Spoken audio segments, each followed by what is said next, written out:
TV सत्यमेव व्रतम। महाराष्ट्रात विधानसभेची निवडणूक अगदी शेवटच्या टप्प्यावर येऊन ठेपली आहे। 2 दिवसांवरती आलेल्या मतदानासाठी प्रचार शिगेला पोहोचलाय। हिंगोली विधानसभेचे महायुती तथा भाजपचे उमेदवार तानाजी मुटकुळे यांचा प्रचार जोरात सुरू आहे।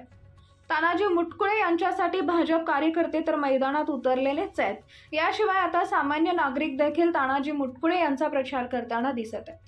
हिंगोली शहरातील नागरिक, व्यापारी, महिला संपूर्ण वर्ग प्रचाराच्या मैदानात उतरला असून तानाजी मुटकुळे यांना विजयी करा असं आवाहन यावेळी नागरिकांकडून करण्यात येत आहे। अच्छा, कमल जो कि मोदी जी का निशान है, भाजपा का निशान है और हमारे हिंगोली में पिछले 2 टर्म से श्री तानाजी राव जी मुटकुळे यह इस हिंगोली का विकास कर रहे हैं और अभी तक उन्होंने जो काम किए हैं उस काम के बल पर हम लोगों से कमल को वोट दो बोलकर सारे हिंगोली में और आसपास के गांव में भी प्रचार कर रहे हैं, क्योंकि आज तक जो कमल की ओर से और श्री तानाजी राव मुटकुळे की ओर से जो काम हुए हैं वो काफ़ी दिखते हैं। जैसे कहते हैं ना कि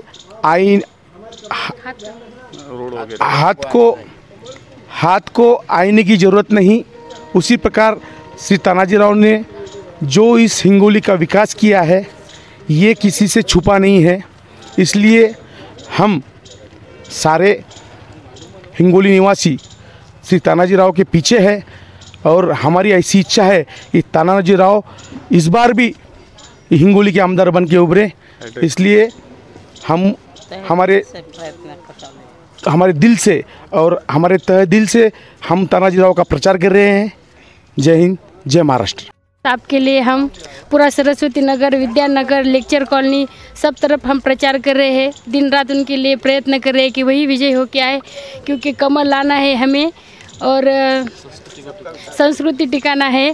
सबका साथ, सबका विकास। श्री तानाजीराव मुटकुळे यांची हॅट्रिक करण्याकरता आम्ही सगळे त्यांचे मित्रमंडळ घरोघरी जाऊन कमळ चिन्हाकरता त्यांना प्रचार करीत आहोत आणि त्यांना निवडून द्यायचं हे सगळं आमच्या सगळ्याचं एकमेव धोरण आहे। प्रचार करता आम्ही सरस्वती नगर, यशवंतनगर आणि पूर्ण शहरात प्रचार करतो। मुटकुळेला यांनाच विजयी करायचा आहे, कारण की हिंदू संस्कृती अगर टिकवायची असेल तर आपल्याला तानाजी भाऊ बरोबरच राहायचं आहे, तरच आपली हिंदू संस्कृती एकदम टिकून राहणार आहे। म्हणून जय कमल, जय कमल, जय कमल।